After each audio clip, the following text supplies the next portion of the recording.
আজি তেজপুৰ জ্যোতিভাৰতীৰ পকেট অনুষ্ঠিত হয় সমবেত সংগীতৰ এক কৰ্মশালা। উল্লেখযোগ্য যে এই সুন্দৰ সাংস্কৃতিক নগৰখনৰ অঞ্চলটোৰ চাৰিওদিশে গীতেৰে জীপাল কৰি তোলে। বিভিন্ন ধৰণৰ অনুষ্ঠানসমূহ এই তেজপুৰৰ জ্যোতিভাৰতীৰ পকেটে অতীজৰ পৰাই অনুষ্ঠিত কৰি আহিছে অঞ্চলটোৰ সাংস্কৃতিক কৰ্মীসকলে। উল্লেখযোগ্য যে এই সমবেত সংগীতৰ যিসমূহ শিল্পীয়ে সমবেত হৈ গীতেৰে ৰখাল কৰি তুলিছে। ইতিমধ্যে শোণিতপুৰ জিলাত যোৱা 2023 বৰ্ষৰ 1 জুন তাৰিখে এখন মঞ্চ জন্ম হয়। এই মঞ্চখনৰ নাম ঐক্য মঞ্চ হিচাপে মুকলি কৰিছে। উল্লেখযোগ্য যে বিগত 2023 বৰ্ষত এই মঞ্চখনৰ জৰিয়তে বিভিন্ন অনুষ্ঠান সুকলমে নিয়াৰিকৈ অনুষ্ঠিত হৈ যায় যদিও আজিৰ এই শোণিতপুৰ জিলা সাংস্কৃতিক ঐক্য মঞ্চখনে 2024 বৰ্ষটিত পুনৰ এটা অনুষ্ঠান হাতত লৈছে, য'ত অঞ্চলটোত উঠি অহা নৱপ্ৰজন্মৰ কোন কোন শিশুসকলক উৎসাহিত কৰিবৰ বাবে আগন্তুক 17 মাৰ্চৰ দিনা এই জ্যোতিভাৰতীৰ পকেটে বিভিন্ন ধৰণৰ অনুষ্ঠানৰ সংকল্প হাতত লৈছে। এই অনুষ্ঠানৰ সভাপতি শ্ৰীযুত দীপেন শইকীয়াই কি কৰে শুনোৱা হওক।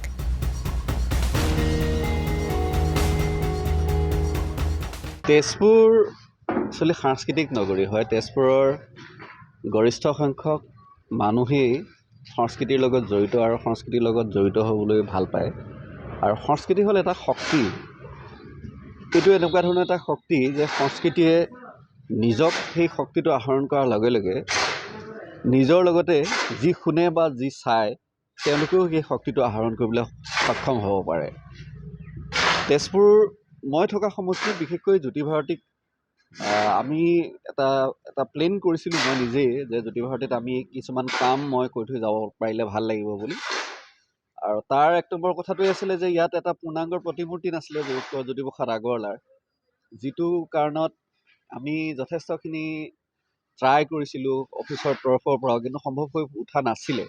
কিন্তু একদম শেহতীয়াকৈ মাননীয় জিলা আয়ুক্ত মহোদয়ৰ সহযোগত মূৰ্তিভাগো আমাৰ আহিবলৈ সক্ষম হ'ল।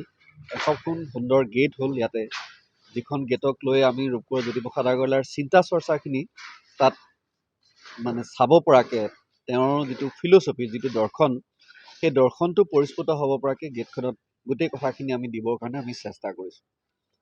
3 বছৰীয়া কাৰ্যক্ৰমণিকাত শোণিতপুৰ গোটেই জিলাখনৰ লগত মই জড়িত হ'বলৈ এটা সুবিধা এটা পালোঁ। প্ৰতিটো প্ৰান্তত থকা যিসকল সংস্কৃতিবান ব্যক্তি, তেখেতসকলৰ লগত কাম কৰাৰ এটা সুবিধা লাভ কৰিলোঁ। আৰু এই সুবিধাখিনি মোক পৰৱৰ্তী সময়ত আৰু অধিক কাম কৰিব পৰাকৈ মোক প্ৰেৰণা হ'ব বুলি মই অনুভৱ কৰিছোঁ।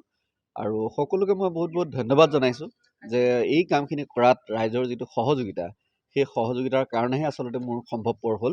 মই সকলোকে আন্তৰিকতাৰে ধন্যবাদ আৰু কৃতজ্ঞতা জ্ঞাপন কৰিছোঁ। আৰু এসপ্তাহ সময় মই তেজপুৰত আছোঁ নিজে অফিচৰ দায়িত্বত। ইয়াৰ পিছত পৰৱৰ্তী বেলেগ অফিচাৰ আহিব আৰু মই ভাবোঁ যে তেখেতকো যেতিয়া ৰাইজে সহযোগ কৰিব, জ্যোতিভাৰতী লগতে শোণিতপুৰ জিলাখন সাংস্কৃতিকভাৱে আগবাঢ়ি যোৱাত আৰু অধিক সুবিধা হ'ব। আমি শোণিতপুৰ জিলা সাংস্কৃতিক ঐক্য মঞ্চৰ তৰফৰ পৰা 17 মাৰ্চ 2024 তাৰিখে অসমীয়া গীতৰ আধাৰত নৃত্য প্ৰতিযোগিতা কৰাৰ এটা মনস্থ কৰা হৈছে, প্ৰস্তাৱ গ্ৰহণ কৰা হৈছে। সেই উদ্দেশ্যে সেই নৃত্য অনুষ্ঠানটো আৰম্ভ কৰাৰ প্ৰাক মুহূৰ্তত আমাৰ এটা সমবেত সংগীত গোৱা হ'ব। সমবেত সংগীতটো আমাৰ শোণিতপুৰ জিলা সাংস্কৃতিক ঐক্য মঞ্চৰ শিল্পীবৃন্দই পৰিৱেশন কৰিব। গতিকে আজি প্ৰথম আখৰা কৰা হৈছে। এই জ্যোতিভাৰতী পকেটেই আমাৰ 17 তাৰিখে অনুষ্ঠান অনুষ্ঠিত হ'ব। গতিকে আমি সকলো ৰাইজৰ উপস্থিতি তথা সহায় সহযোগিতা একান্তভাৱে কামনা কৰিছোঁ। আৰু নৃত্যশিল্পীসকলকো আমাৰ অনুষ্ঠানটোত যোগদান কৰি আমাৰ উৎসাহিত কৰিবৰ বাবে অনুৰোধ জনাইছোঁ। আৰু লগতে আপোনালোকৰ চেনেলকো আমি ধন্যবাদ জনাইছোঁ যে আমি অনুষ্ঠানটোৰ প্ৰাক মুহূৰ্তত যি আমাৰ আখৰাৰ বাবে আপোনালোকে যি প্ৰচাৰৰ ব্যৱস্থা কৰিছে, তাৰ কাৰণে আমি আপোনালোকৰ সমূহ পৰিয়াললৈ আমি ধন্যবাদ জ্ঞাপন কৰিছোঁ শোণিতপুৰ জিলা সাংস্কৃতিক ঐক্য মঞ্চৰ তৰফৰ পৰা। ধন্যবাদ।